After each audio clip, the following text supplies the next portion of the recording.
Kia ora, and welcome to the Beer Club Drink Along. I'm Luke. I'm Sam. Welcome, Sam. Thank you. Good to have yet another stand-in for Joe. At this rate, we don't need him to come back from holiday. Yeah, I don't quite have Joe's here, but it's glorious, isn't it? I'm still growing.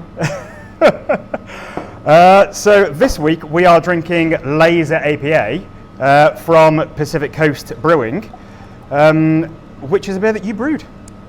Yeah, definitely. Yeah, it was a couple of months ago that we brewed this. Cheers. Cheers. Well, a couple of months ago, Pacific Coast was an operating brewery.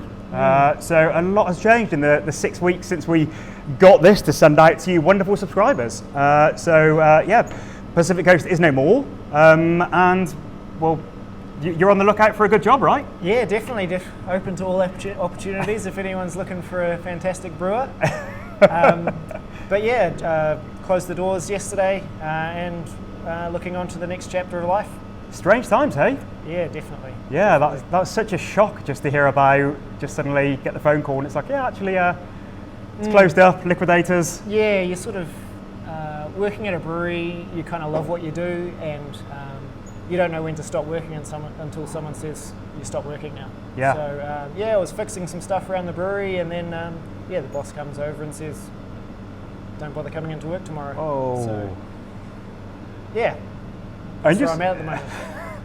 Yeah. Just with you guys, you know, me being, you know, really good mates with Matt and you, and yeah, just like I was saying to you before, it's you've made incredible beers, and obviously Matt's done an amazing job. So yeah, just must be quite frustrating or strange for you to have like been accoladed, got awards, and you know, so many people have really respected what you've done in your beer and what you built there through no fault of your own. It's just like actually there's no longer exists. Yeah, well, I feel like, you know, we've been making all the right decisions. We've been making some really good beer. Matt's got us into pretty much every store that we could get into.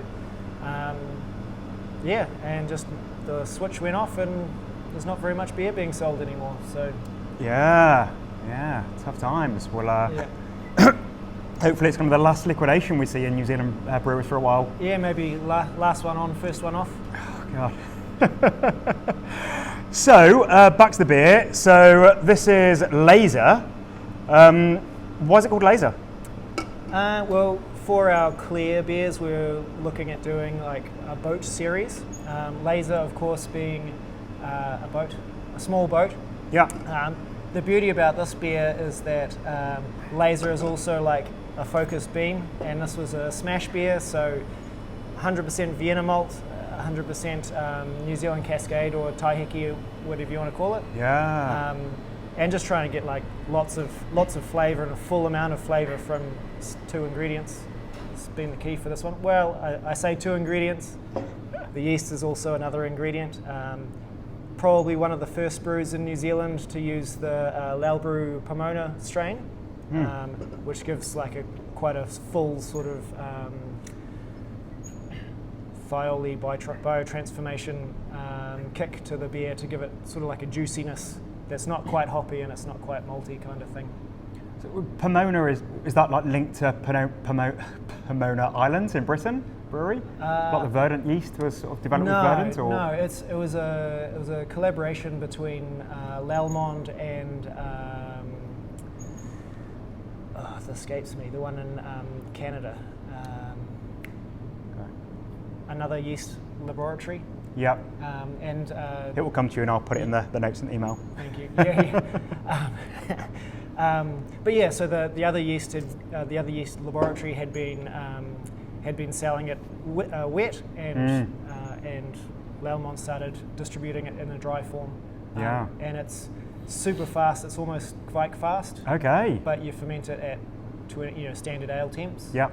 And yeah, it's supposedly really good for that biotransformation lyase activity.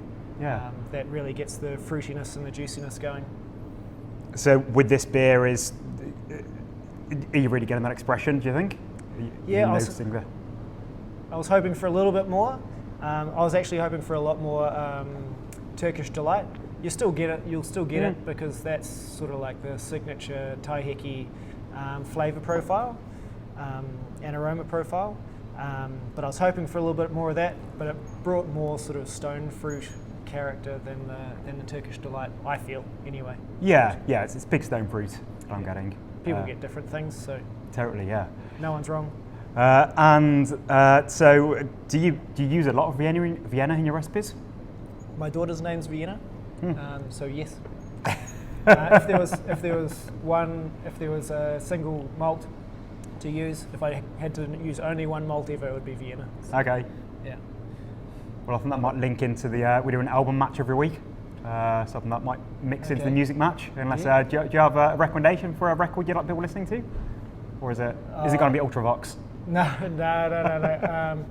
I don't like that song. Vienna hates that song too. Okay, it would not be so Ultravox would for not be music that. match. No, probably.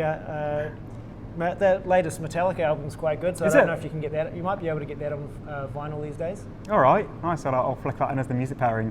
Cool. Brilliant. And pretty cool artwork. Matt designed this? Shit, yeah, he did. He's Yeah. done a great job. Yeah. All the labels have been looking fantastic. Yeah. Especially since he came on board, like super clean. And pretty obvious, like once you know what we do with our brand tiers, it was pretty obvious what you were buying before you got to the shelf. So Yeah, the ship series was like really cool, minimalist, cool graphics. Yeah, it's been cool to see sort of the development of Matt's graphic design and yeah. And the labels, I don't know if anyone noticed, but they got more and more sort of subtlety and complexity as time went on. It was quite interesting. yeah. Shame Matt's sort of been put to a halt, but we'll see where he ends up next. And Yeah. what else are we doing? So APA, pretty classic example of the style, I reckon. New Zealand's take on it, of course. Yeah, 5.5%. Yep. Obviously, nice sort of multi colour to it. Slightly amber, not super brown, not super red, but just enough to give that sort of mouth coating, that sort of caramelly sweetness without the actual sweetness, if that makes any sense to anybody. A lot of hop oil in there. We used it was mash hopped, it was 90-minute hopped, it was mid-boil hopped, it was whirlpool hopped. I was hoping to get away without dry hopping, thanks to the Pomona yeast that we were using, but just need a little bit of a touch up in dry hop as well. So only a light dry hop. Yeah. So there's a lot of oil and a lot of sweetness and juiciness going on. Yeah, perfectly designed for the New Zealand market. That that lighter body. Yeah. And just heavy hop aroma, decent bitterness. Yeah, especially when you're coming out of winter now, and something that's great going into winter and coming out of winter is a beer like this. Yeah, very cool. So quickly on your journey as a brewer, and I know you haven't got long, you just popped in, but when did you first brew? When I first brew, that was, the first brew that I ever made was actually homebrew. Yeah. But that wasn't really my forte. I was more into making home spirits. Okay. But my first commercial brew was at Steam Brewing Company, and that was maybe 8 years into have been working there. And my first job in brewing was for a company called Auckland Breweries, which used to own a lot of pubs and clubs around the North Island.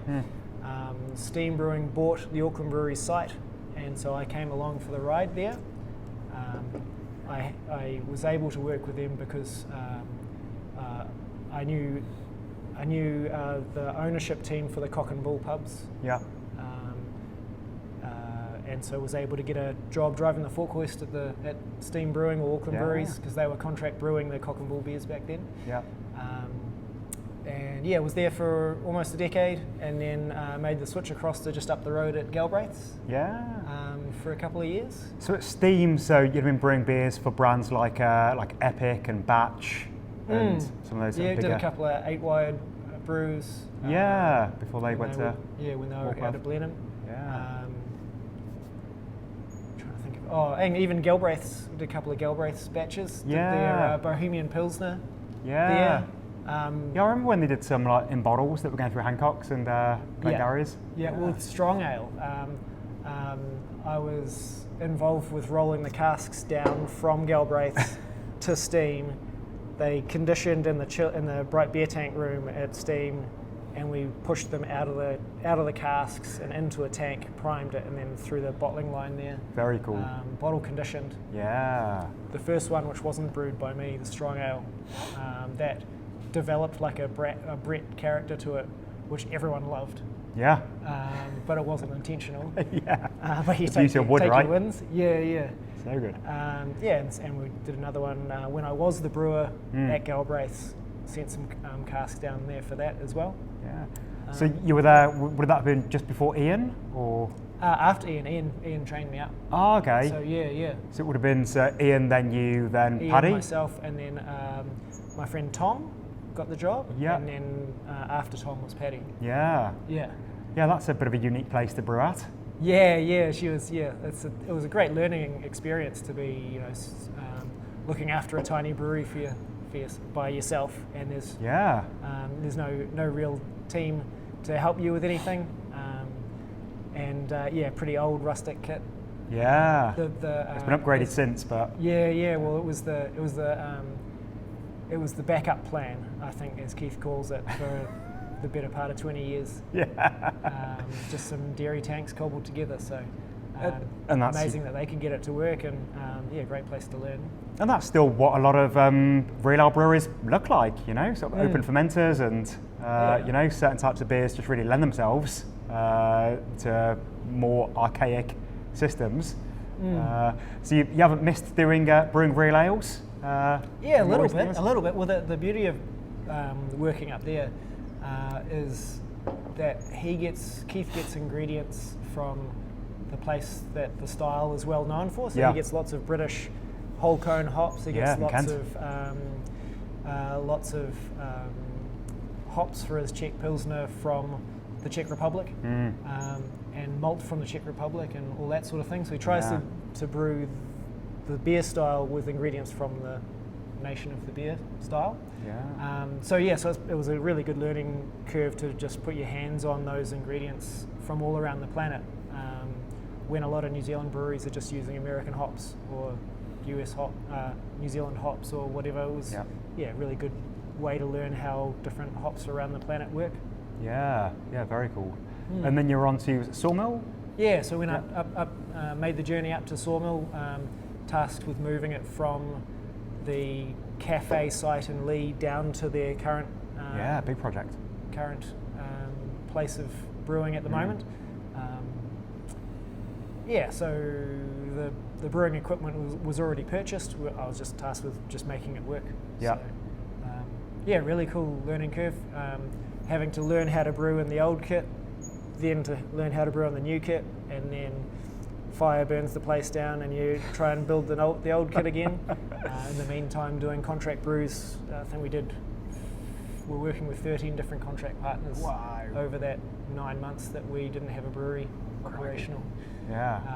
I don't think anyone noticed with the beer flavour. No one told me that they noticed. Yeah, so the beers were consistent. All the ones that I had during that time. Contracting, so, so there for 6 years, and then had a bit of a break and moved up to Pacific Coast. Yeah, and then in from the ground floor to turn up at an empty site. Yeah, exactly. Just a paddock with cows. Yeah. Great project to be a part of. I've always joined breweries. I've never started them. So great opportunity to go through, build a brewery exactly how I think a brewery should be made. Built. Built. The floor drains were all good. Yeah. Right up to the tanks. Grist hydrator was really well thought through. Breweries are always talking about floors.